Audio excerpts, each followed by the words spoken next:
Climate change is making some things we take for granted very difficult or nearly impossible. Places like Arizona and Florida, for example, are trying to figure out how construction crews can work and kids can go to camp and play sports when it's dangerously hot outside. Climate change is also making other things possible. A woman from Potsdam did something no one's ever done before. She kayaked the Northwest Passage in one season, and it probably wouldn't have been possible without climate change. Her story on today's Story of the Day. Support for Story of the Day comes from Clarkson University, offering over 95 programs of study with campuses in the Hudson Valley, Central, and Northern New York. More at clarkson.edu. Hey, I'm David Summerstein. It's Friday, November 3rd. First up, Canadian Seaway workers ratified their new collective agreements yesterday. Workers' wages will increase by 5% this year and by 4% the next 2 years. That's retroactive to this past April. The agreement also includes a $2,000 signing bonus. About 360 Canadian Seaway workers went on strike for about a week after failing to reach an agreement with the St. Lawrence Seaway Management Corporation. Their strike shut down the Seaway. Workers have already returned to their posts, and ships are back plying the St. Lawrence River until the Seaway closes for the season near the end of December. The CEO of a major Adirondack tourism organization plans to retire this spring. Jim McKenna has led the Regional Office of Sustainable Tourism, or ROOST, for 4 decades. He also serves as a co-chair of the North Country Regional Economic Development Council. McKenna played a major role in building ROOST into its current role as the official marketing organization for Lake Placid, Saranac Lake, Tupper Lake, and Essex and Hamilton counties. In a press release, McKenna said his philosophy has been to prioritize the needs of local communities first. Governor Kathy Hochul called McKenna the face and voice for Adirondack tourism. He was instrumental in bringing the 2023 Winter World University Games to the North Country. ROOST's board of directors will conduct a national search to fill McKenna's position after he retires next April. A new federal report says the number of children living in food-insecure households jumped by 44% last year. Lucy Grindon has more. Last week, the U.S. Department of Agriculture released its annual report on household food security. What was most surprising that came out of this USDA report was the skyrocketing increase of child hunger. Rachel Sabella is the New York State Director of No Kid Hungry, a nonprofit advocacy group. She says child food insecurity in New York follows national trends. Last year, it was 1 in 8 children that could face food insecurity. This year, we're looking at nearly 1 in 5 kids. Sabella says food insecurity looks different for different families. Some parents may skip meals so their kids can eat. Some may buy cheaper options, which means fewer fresh, healthy foods like fruits, vegetables, and meat.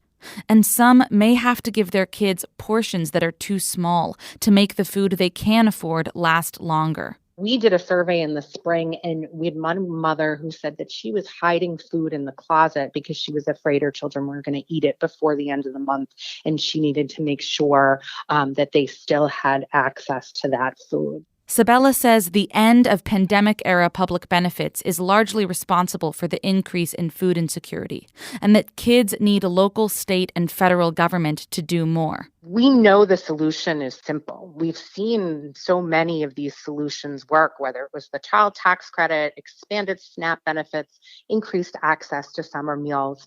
But we need to make sure that government is coming together to reinstate, expand, and protect these programs, because that's how we're going to help families put food on the table. New York's child poverty rate is 18.5%, but it's even higher in some parts of the North Country. Lewis County, Herkimer County, Franklin County, and St. Lawrence County all have child poverty rates above the state average. Lucy Grindon, North Country Public Radio.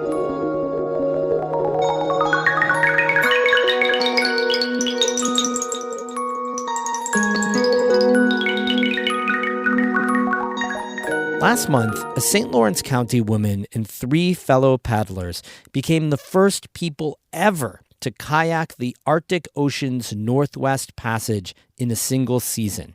Eileen Visser and her team paddled 1,800 miles over 104 days to make history. They battled icebergs, biting wind, and the arrival of winter.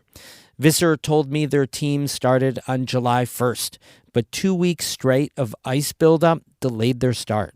In hindsight, we called them our whale watching tours. But at the time, it's just like, this devastating, oh, here we are again. There's Button Point again. And this tiny little hunter-trapper cabin that we were holed up in, it's like, there's Button Point again. It was good in hindsight. Now that we've done it, we got to know each other as a team. We made we switched out who was in which boat. We made changes then about repacking weight, and we purged a lot of the gear, and so we made the expedition skinnier and better because of those trial days. What does it look like when you're out there? Well, that's an unanswerable. It's different every day. It's the water was, I would say maybe there was half of a day of monotony in 1,800 miles.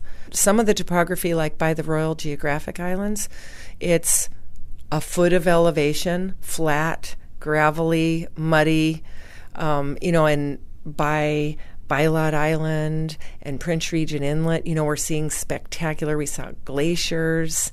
I did think towards the beginning, but maybe throughout, this is like rewinding the Adirondacks, 9,000 years.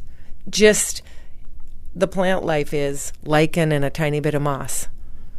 And I watched the intertidal get more biodiverse as we moved west, because we were also moving somewhat south. And so it's like, oh, we're seeing some clams now. Oh, now mussels. Here's some sea urchins. Wow, I see some crab.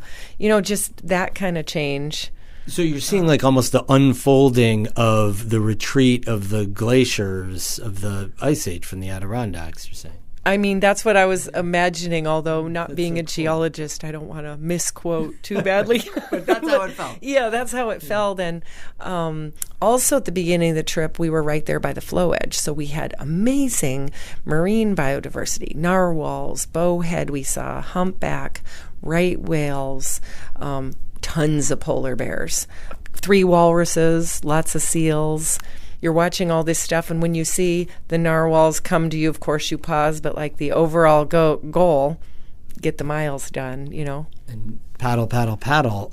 What are you thinking and saying? Are you talking? That's a good question. I mean, different days. Some days we're pretty quiet and thinking and watching, and, of course, when we paddled one night and we had the most spectacular, it was my daughter Heidi's birthday, but there was just a spectacular light show with aurora, comets, shooting stars, bioluminescence. You put your paddle in the water and everything just lights up with fluorescent green sparkles, and so times like that you don't talk at all. There were days when my paddling partner, Mark, just wished I would stop talking about my dogs back at home. Is this something you could have done pre-climate change? Did climate change make this easier in that there was less ice in this channel? Yeah, exactly. We shouldn't have been able to do this. The only reason that there was any chance of hoping to try was sadly because of climate change.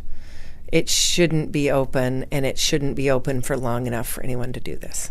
So that was on my mind a lot, that it's a gift to be there and be able to experience, but also this is because of the damage we've done to the climate.